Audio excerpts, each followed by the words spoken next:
Karena dirimu tidak akan pernah melihat surga kecuali setelah mati nanti.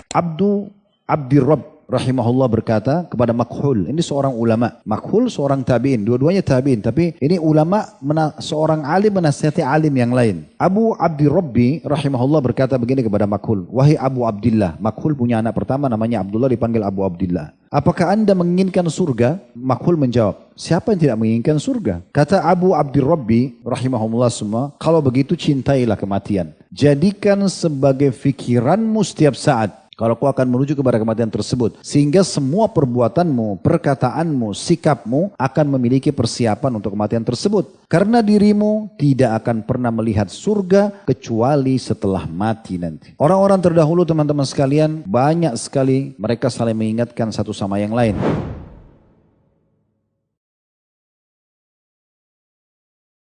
Dan rendahkan dirimu terhadap keduanya dengan penuh kasih sayang.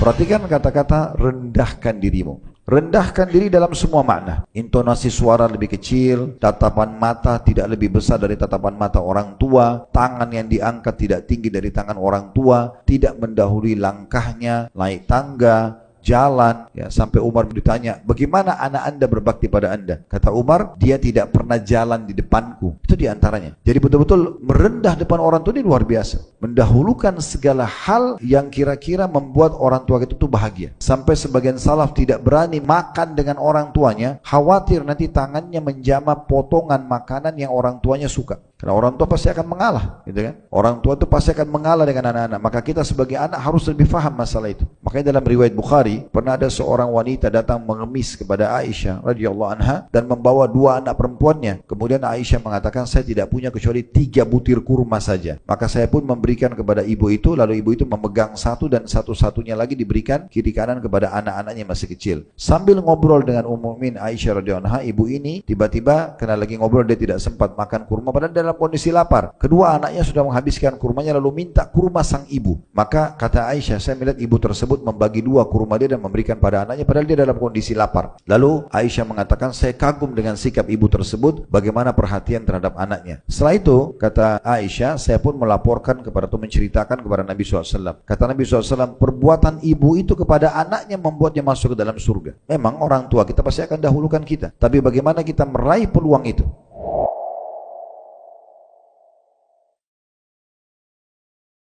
Dan rendahkan dirimu terhadap keduanya dengan penuh kasih sayang.